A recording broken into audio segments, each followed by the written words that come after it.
దివ్య గురించి తనుజతో డిస్కషన్.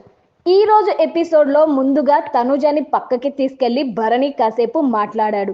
పరిస్థితులు ఒక్కోసారి ఎలా అయిపోతాయంటే మనల్ని బాగా చూసుకునే వ్యక్తి మనల్ని పట్టించుకోవట్లేదు అనిపిస్తుంది. అది నిజం కాదు. కొన్ని మనం ప్లాన్ చేయకుండా జరుగుతాయి. దివ్య అడగడం అయితే అడిగింది, కానీ డెసిషన్ నాకే వదిలేసింది. కంపల్సరీ నాతోనే ఆడతానని చెప్పలేదు.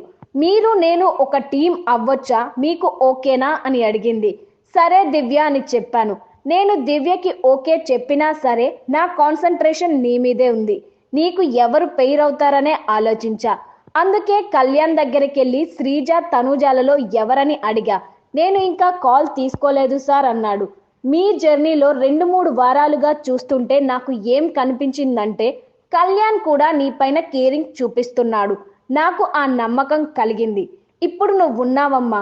టైం దొరికిందనుకో రీతుతో మాట్లాడుతుంటావు, కళ్యాణ్తో మాట్లాడుతుంటావు.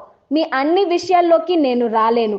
తను నిన్ను టార్గెట్ చేసిందని నువ్వు చెప్పినప్పుడు నేను బాధపడ్డాను. కానీ నా బాధ బయటికి చూపించలేదు. నాకు నేను సమాధానం చెప్పుకోగలను. నువ్వంటే నాకు చాలా ఇష్టం. కానీ సడన్గా ఈ అమ్మాయి వచ్చేసరికి చూసిన మొదట్లోనే ఆ అమ్మాయి ఫేస్ ప్రశాంతంగా అనిపించింది. అది మార్నింగ్ నుంచి సాయంత్రం వరకు ఏ వర్క్ చేస్తున్నా నవ్వుతూనే కనిపిస్తుంది. ఇంకొకటి, రావడం నీకు ఎవరు కాంపిటీషన్ అన్నప్పుడు భరణి గారని చెప్పింది. నిజంగా ఆ అమ్మాయి క్యారెక్టర్ నాకు బాగా నచ్చింది. తను ఆడే విధానం కానీ, మాట్లాడే విధానం కానీ, సడన్గా ఒకరోజు మీరు నాకు బిగ్ బ్రో అనేసింది. దాంతోటి నాకు ఓకే సరే అని చెప్పి క్లోజ్ అయ్యాను. కానీ నువ్వు ఎప్పుడైనా చూసుకో, ప్రతిరోజు నీ గురించి ఆలోచించకుండా అయితే ఏం జరగదు. అలా బాధపడితే నాకు బాధేస్తుంది అని భరణి చెప్పాడు. లేదు నేనేం బాధపడట్లేదు అని తనుజ అంది. తనుజ, ఒక్కటైతే నిజం, నువ్వు నమ్మినా నమ్మకపోయినా ఈ హౌస్లో నువ్వంటే నాకు చాలా ఇష్టం. పోనీ ఎవరైనా నీ దగ్గరకొచ్చి ఏమైనా చెప్పినా స్ట్రాంగ్గా చెప్పు.